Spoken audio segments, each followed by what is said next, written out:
Coffee से लेकर LAC तक जिस किसी ने आंख उठाई, देश की सेना ने उसका उसी की भाषा में जवाब दिया।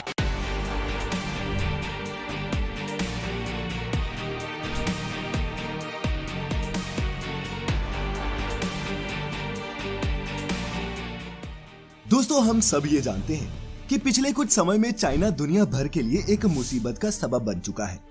कोई देश चाइना से व्यापार नहीं करना चाहता तो कुछ इनकी अनैतिक नीतियों को लेकर सवाल उठाते रहे हैं। जहां इस वक्त पूरी दुनिया कोरोना की महामारी से जूझ रही है, वहीं हमारे देश को कोरोना के साथ साथ चीन द्वारा की गई बदमाशियों से भी डील करना पड़ रहा है। ऊपर से मीडिया ने तो जैसे सच दिखाना ही बंद कर दिया है। नहीं तो जून में होने वाले 20 जवानों की शहादत की पृष्ठभूमि कई महीनों से तैयार हो रही थी और हम सबको इन्होंने किस में उलझाए रखा, कभी तबलीगी जमात तो कभी सुशांत सिंह ने। लेकिन दोस्तों, हमारा शौक आपको उलझाना नहीं है। सीधे सीधे कंपेयर करेंगे आज इंडिया और चाइना की मिलिट्री पावर को और जानेंगे कि युद्ध होने की स्थिति में कौन किस पर भारी पड़ेगा। तो ये जानने के लिए कि राफेल फाइटर जेट्स के आने से क्या हमारा पलड़ा चीन से भारी हो जाएगा, इस वीडियो को बिल्कुल भी स्किप मत कीजिएगा और पूरा देखिएगा। स्वागत है आप सभी का द मिस्टिका लैंड पर एक बार फिर।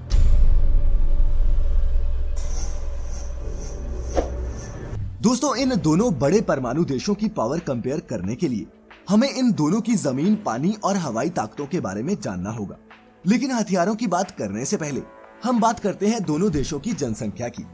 जनसंख्या के हिसाब से चीन दुनिया का सबसे बड़ा देश है और इसके बाद दूसरे नंबर पर आता है हमारा देश भारत। ऐसे में अगर इन दोनों देशों में से कोई भी युद्ध की तरफ बढ़ता है तो ऐसा करके वो दुनिया की 37% आबादी को युद्ध में धकेल देगा। वहीं अगर एरिया की बात करें तो चाइना नंबर 4 पर है और भारत दुनिया के सबसे बड़े देशों की लिस्ट में नंबर 7 पर आता है।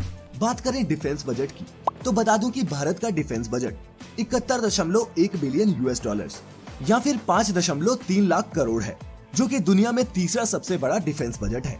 लेकिन दोस्तों, चाइना का डिफेंस बजट भारत से 3 गुना ज्यादा है, 261 US dollars to be exact, जो होते हैं 19.5 लाख करोड़ रुपए। मिलिट्री पावर के हिसाब से ग्लोबल रैंकिंग की बात करें तो यूएस और रशिया के बाद चीन दुनिया का तीसरा सबसे शक्तिशाली देश है और भारत चौथा। और अब सिलसिलेवार तरीके से जानेंगे इन दोनों देशों की स्ट्रेंथ्स और वीकनेसेस के बारे में। सबसे पहले बात करेंगे मिलिट्री फोर्स की। बात करें अगर मिलिट्री फोर्स की तो चाइना ने हमेशा से ही अपनी मिलिट्री की ताकत को बढ़ाने पर जोर दिया है। स्टैटिस्टिक्स के मुताबिक चाइना के पास 2020 में दुनिया का सबसे बड़ा सक्रिय सैन्य बल यानी कि एक्टिव मिलिट्री फोर्स है। इस एक्टिव मिलिट्री फोर्स में 21.8 लाख एक्टिव सोल्जर्स हैं। तो वहीं हमारे देश भारत के पास 14.4 लाख एक्टिव सोल्जर्स हैं। लेकिन अगर हम रिजर्व फोर्सेस की बात करें तो इसमें इंडिया चाइना से आगे है। ग्लोबल फायर पावर के मुताबिक इंडिया के पास 21 लाख रिजर्व पर्सनल्स हैं और वहीं चाइना के पास सिर्फ 5,10,000। साथ ही दोस्तों, आपको ये भी जानना चाहिए कि हाल ही के कुछ दशकों में चीन ने अपनी आर्मी स्ट्रेंथ को कम करने पर जोर दिया है। वो जानता है कि अब आने वाले समय में युद्ध जमीन पर चलने वाले सैनिकों से ज्यादा फायर पावर और हवाई ताकत पर निर्भर करेगा। लेकिन दोस्तों, साइज से भी ज्यादा महत्वपूर्ण है इन आर्मी यूनिट्स का डिस्ट्रीब्यूशन।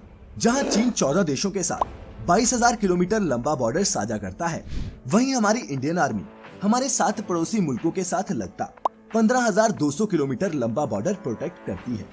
Nuclear bomb. दोस्तों, किसी भी देश का सबसे बड़ा हथियार उसका न्यूक्लियर आर्सेनल होता है।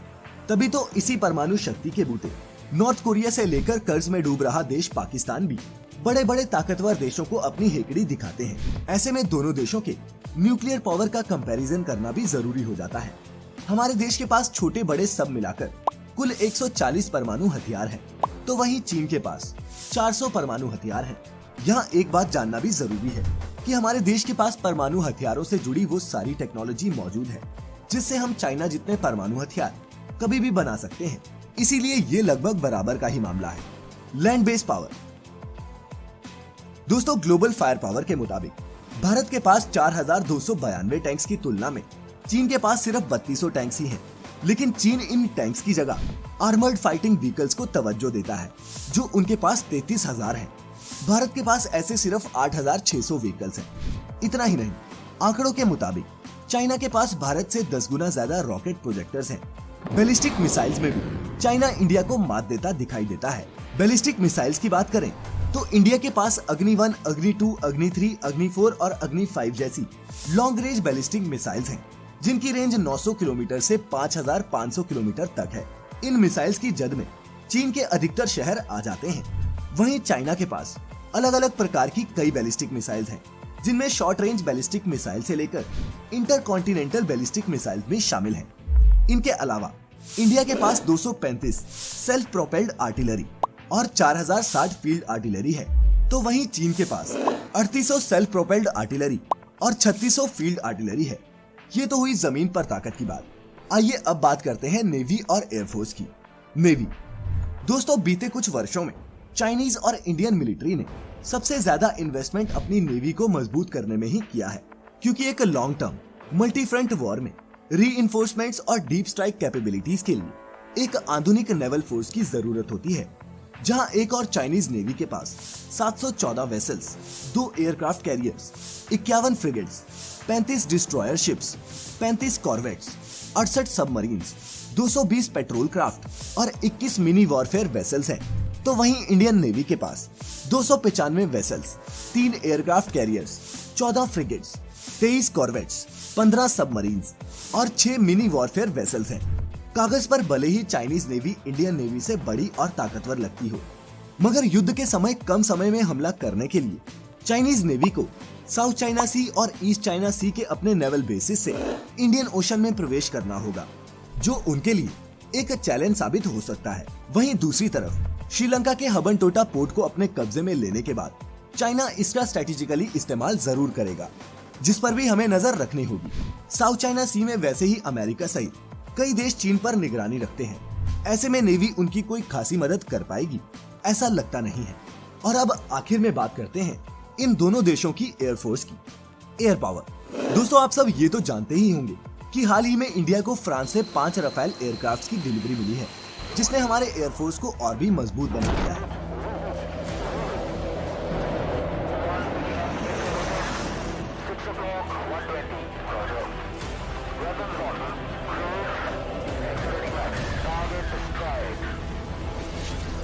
मगर क्या सिर्फ राफेल से इंडियन एयरफोर्स चाइनीज एयरफोर्स की बराबरी कर पाएगी? शायद आंकड़े आपको चौंका दे। चाइना के पास दोस्तों करीब 3000 फाइटर प्लेन्स और रिकॉनेसेंस प्लेन्स हैं, जबकि इंडिया के पास करीब 2000 फाइटर और रिकॉनेसेंस प्लेन्स हैं।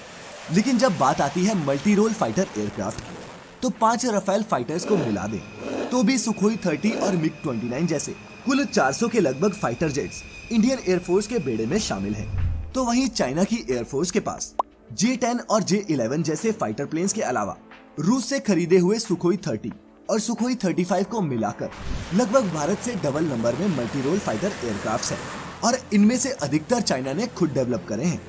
और तो और हमारे पास एक भी 5th जनरेशन फाइटर प्लेन नहीं है, जबकि चीन के पास खुद के ही बनाए हुए 50 5th जनरेशन फाइटर प्लेन्स हैं, जो किसी भी तरह की सिचुएशन में बाजी पलट सकते हैं। चाइना का डिफेंस इंफ्रास्ट्रक्चर भी इंडिया के कंपैरिजन में काफी बड़ा है, जहां एक और चाइना के पास एयरफोर्स के लिए 507 एयरपोर्ट्स हैं, वहीं इंडिया के पास सिर्फ 346। मगर क्या superior fighter planes, massive army और बेटर डिफेंस इंफ्रास्ट्रक्चर से चाइना इंडिया को एक लंबी जंग में हरा पाएगा? शायद नहीं, क्योंकि चाइना का अधिकतर डिफेंस इंफ्रास्ट्रक्चर साउथ चाइना सी की तरफ उनके ईस्टर्न फ्रंट पर डेवलप किया गया है, और युद्ध होने पर उन्हें इन सभी एयरक्राफ्ट्स को लाइन ऑफ एक्चुअल कंट्रोल से 200-300 किलोमीटर की रेंज में डिप्लॉय करना होगा, जो कम समय में करना बिल्कुल भी आसान नहीं है। जहां चीन ने पिछले कुछ दशकों में इंडिया के साथ बॉर्डर पर अपना इंफ्रास्ट्रक्चर डेवलप करने की तरफ कदम उठाए हैं, वहीं इंडियन एयरफोर्स का ज्यादातर डिफेंस इंफ्रास्ट्रक्चर हिमालयन टेरेन में ही डेवलप्ड है, और कम समय में हम चीन को मुंह तोड़ जवाब देने में सक्षम हैं। लेकिन दोस्तों, इन दोनों पड़ोसियों के बीच आज के इस मिलिट्री पावर के कंपैरिजन को करने के पीछे हमारा उद्देश्य इन दो देशों के बीच जंग लगवाना नहीं है, बल्कि आप सभी के दिमाग में ये साफ करना है कि जब ये दो महाशक्तियां टकराएंगी तो परिणाम कितना विनाशकारी होगा। कोई जीते ना जीते, इंसानियत हार जाएगी, और इतिहास में ये सबसे ज्यादा जानमाल का नुकसान करने वाले युद्धों में शामिल हो जाएगा। इसीलिए हमारी तो यही राय है कि बेवजह वॉर मॉन्गरिंग के इस धंधे का हिस्सा ना बने, क्योंकि हम सब बदल सकते हैं, पड़ोसी नहीं। चाहे वो चीन हो या पाकिस्तान, जब तक हम इनके साथ किसी शांति समझौते पर नहीं पहुंचते, एशिया के इस हिस्से की तरक्की यूं ही धीमी पड़ी रहेगी। आप क्या सोचते हैं? नीचे कमेंट्स में सबके साथ साझा करें। उम्मीद है आपको आज की हमारी ये वीडियो पसंद आई होगी। अगर पसंद आई हो तो हिचकिचाए नहीं, जल्दी से लाइक करें और अपने दोस्तों के साथ इसे शेयर भी करें। आज के लिए फिलहाल इतना ही।